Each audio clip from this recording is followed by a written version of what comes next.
Hello there, this is Nightline. I'm Nakia Basharuddin and these are your headlines. New Yang di Pertuan Agong to be elected on January 24th. And government plans to introduce a refined education system. A special meeting of the Conference of the Malay Rulers to elect the 16th Yang di Pertuan Agong and his deputy will convene on January 24th. The keeper of the ruler's seal, Tan Sri Syed Daniel Syed Ahmad, said the matter was decided by the rulers in their meeting at Istana Negara on Monday. A statement issued by Tan Sri Syed Daniel said that the rulers also fixed January 31st for the swearing-in of the new Agong and his deputy.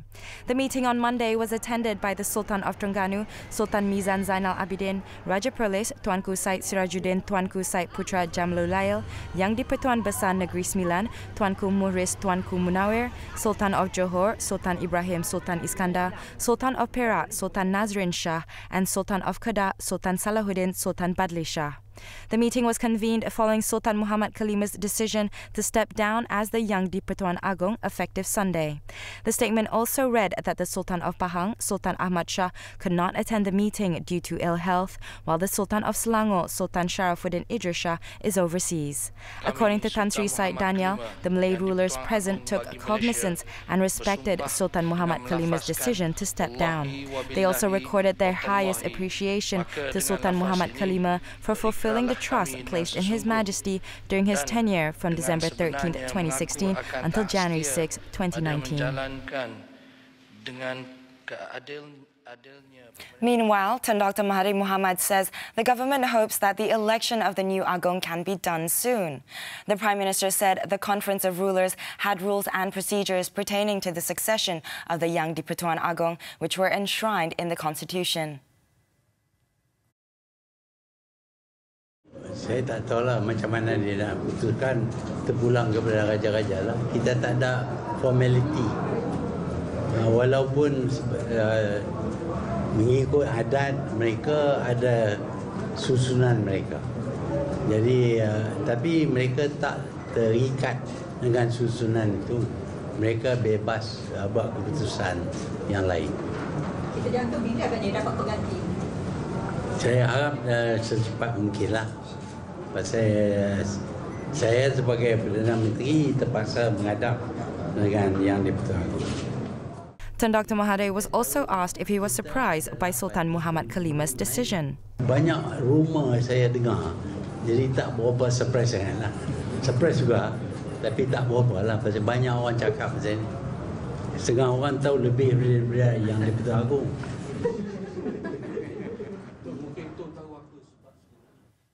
Police on Monday also reminded the public to avoid stirring up negative sentiments about the resignation of Sultan Muhammad Kalima as the 15th Yang di Pertuan Agong. Inspector General of Police Tan Sri Muhammad Fuzi Harun said action will be taken against offenders in accordance with the law. After presenting the Pingat Jasa Pahlawan Negara to 347 serving officers in the Sarawak Police Force in Kuching, he said the police were investigating a number of reports that had been lodged on the matter. Report ni banyak berkaitan dengan social media report. Jadi kita pun telah membuka kertas siasatan berikutan banyak laporan polis dibuat oleh pihak tertentu berhubung perkara ini. Jadi bagilah kita ruang, kita secepat mungkin akan menyiapkan kertas siasatan dan kita akan rujuk kepada DPP lah untuk tindakan lanjut pihak PDRM. News of Sultan Muhammad Kalima stepping down came in a statement by the controller of the royal household, Datuk Wan Ahmad Dahlan Abdul Aziz, on Sunday evening. The statement said the king, who began his reign on December 13, 2016, had stepped down from his post in accordance with Article 32, subsection 3 of the Federal Constitution. The government plans to introduce a refined education system aimed at shaping Malaysians to be more competent in a bid to help advance the nation more rapidly than before. Prime Minister Tun Dr. Mahathir Mohamad said the new curriculum will place an emphasis on the real teachings of Islam as well as mastery of science and technology and English subjects. Dasar pendidikan kita bukan sahaja untuk memberi ilmu, tetapi juga untuk membentuk pribadi yang baik. Untuk ini kita perlu tumpu kepada ajaran agama kita berkenaan dengan apa dianya nilai-nilai hidup yang patut dipegang oleh orang Islam. Saya harap semua anggota warga pendidikan akan ambil perhatian kepada perkara ini. Kita akan ubah kurikulum dalam sekolah-sekolah supaya tumpuan diberi kepada penguasaan ajaran Islam yang sebenar, penguasaan bahasa Inggeris dan penguasaan sains dan teknologi. Dengan ini kita fikir kita mampu berdiri sama tinggi, duduk sama rendah dengan bangsa-bangsa lain di dunia. The Prime Minister said this when speaking at a gathering with educators in Kuala Nerus, Terengganu. The event was the first program of Tun Dr. Mahathir's one-day working visit to Terengganu on Monday. He said the move should not be politicized as it was formulated for the benefit of the nation.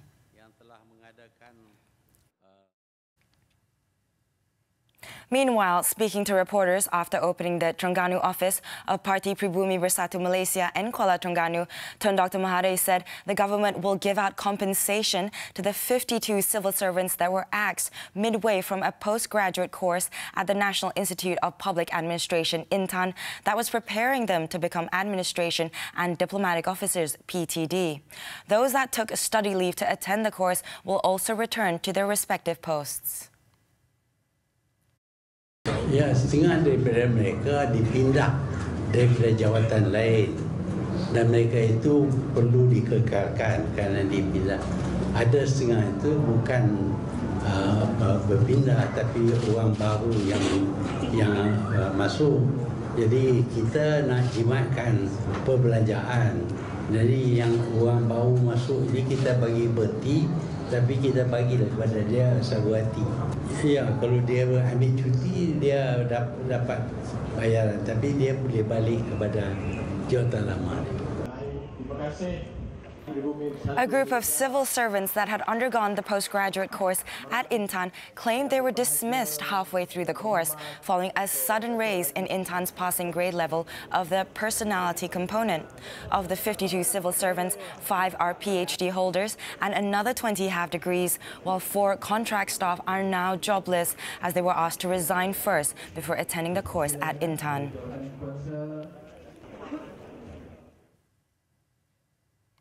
At another event in Marang, Tun Dr. Mahathir stressed that free aid and money would not help alleviate poverty among fishermen and farmers. He said they should work hard and detach themselves from traditional approaches to be able to compete better and generate a lucrative income.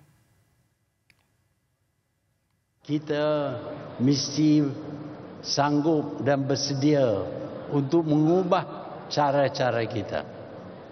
Kalau kita kekal dengan cara-cara lama, kita akan kekal dengan kemiskinan kita. Speaking before some 1,000 farmers and fishermen, Tun Dr. Mahathir suggested that they not only diversify their crops, but also consolidate their land to maximize production. In addition, he said fishermen should keep up with the times by using deep-sea boats with freezers on board so they could stay longer out at sea and get more harvests. Tun Dr. Mahathir said the Pakatan Harapan government was also working hard to transform the agricultural sector. Taking the example of China, he said, although the population of the country was 1.4 billion, they could still meet their domestic needs, whereas Malaysia had to import food from abroad despite having a population of only 32 million.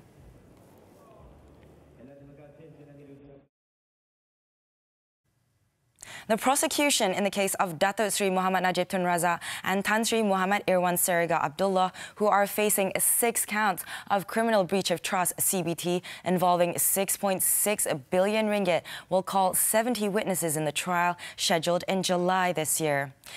Deputy Public Prosecutor Datuk Jamil Arifin told High Court Judge Muhammad Nazlan Muhammad Ghazali that the prosecution had listed about 138 witnesses but would only call half of them. He also informed the court that the prosecution had served 70% of the documents pertaining to the case to the defense team and had requested for about 1.5 months to submit the balance, as some of it were classified under the Official Secrets Act. The court set 28 days from July 8 to August 22 for the trial, except on Friday, and ordered the prosecution to serve all the documents to the defense team by February 15th. On October 25th, the former Prime Minister and former Treasury Secretary General pleaded not guilty to 6 counts of CBT when the case was brought before the Sessions Court. They maintained their not guilty pleas after the charges were read out again separately to them at the High Court.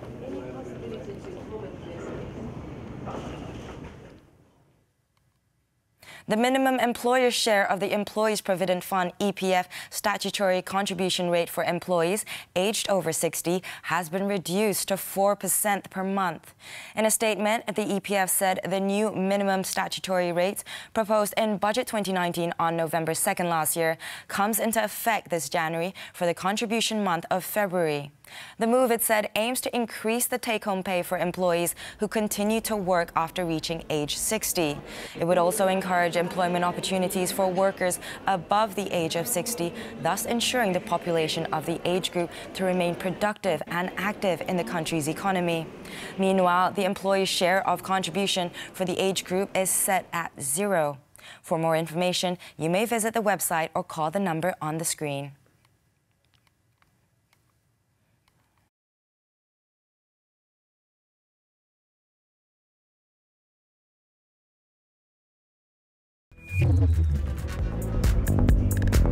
After the breather, bail denied for former Goldman Sachs banker. Details next.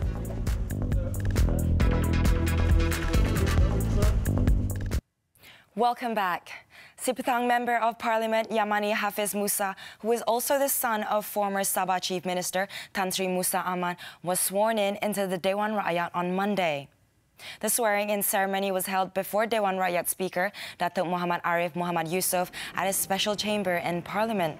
Yamani Hafiz is the 222nd and last MP to take his oath as member of the Dewan Rakyat after he was not seen in public for more than 8 months following the 14th general election on May 9th.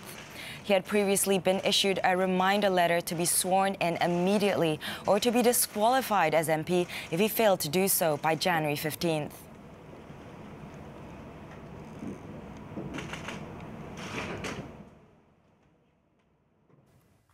The Kuala Lumpur Sessions Court on Monday allowed an application by former Sabah Chief Minister Tan Sri Musa Aman to release his impounded international passport to enable him to seek treatment in London.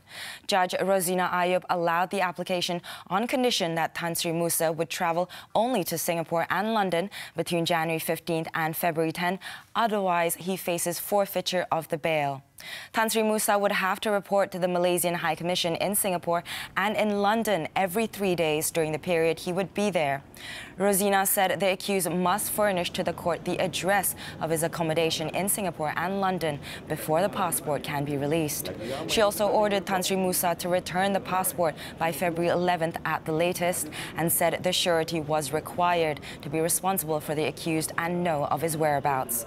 The court imposed a temporary bail of 200,000 ringgit in 2 sureties for the release of the passport, with a bail sum to be returned upon Tan Sri Musa's surrender of the passport to the court after he is back from treatment. Tan Sri Musa claimed trial to 35 counts of corruption involving $63.3 million or 263 million ringgit in connection with timber concession contracts in Sabah.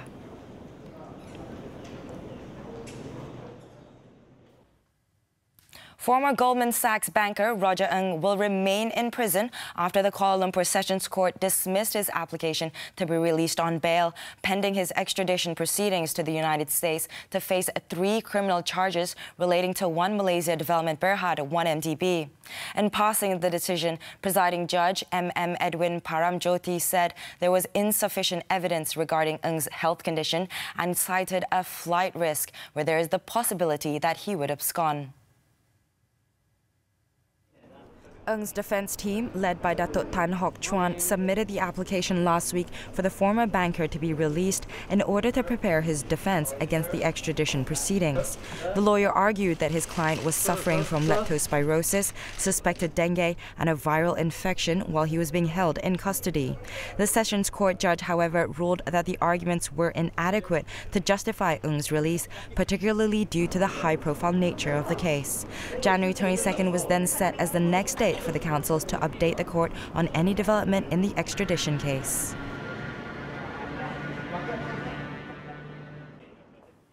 In Bukit Mertajam, Pulau Pinang, a man died while another was injured when the concrete wall of a house in Taman Rambai they were demolishing fell on them. 65-year-old Chiam Meng Kwang died on his way to the Bukit Mertajam hospital for treatment, while Muhammad Isa Saleh, aged 42, sustained minor head injuries. Bandar Perda Fire and Rescue Operations Officer Shaikh Abdul Halim Shaikh Ismail said when they arrived at the scene, they found both victims injured after they were struck by the fallen concrete wall at the house, which was undergoing renovation works. Rescuers rushed Chiam to the hospital, but he was pronounced dead on arrival.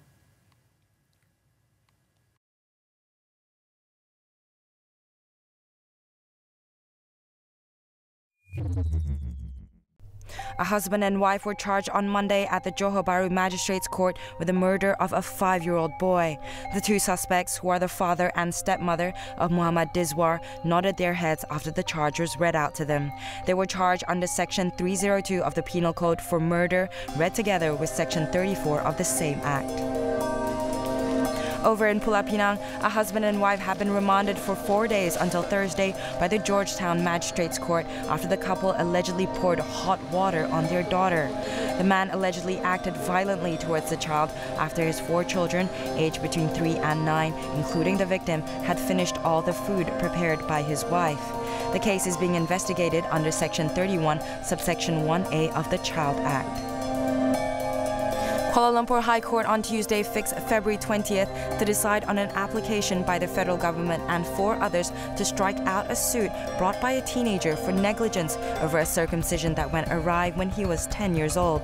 The defendants are seeking to strike out the suit as they had not contributed or caused any injury or disability to the boy. Judge Datuk Nik Hasmat Nik Muhammad set the date after hearing arguments by both parties. In Kelantan, 2 Pakistani men were fined 100,000 ringgit each by the Kota Bharu Magistrates Court today for possessing and selling contraband cigarettes worth 152 ringgit. Magistrate Kamarul Hashimi Rosli meted out the sentence after 26-year-old Rizwan Ullah and Tariq Zaman, 25, pleaded guilty to the charge. The duo were the first in the country to be charged under Section 135, subsection 1D of the Customs Act 1967, which came into effect early this month.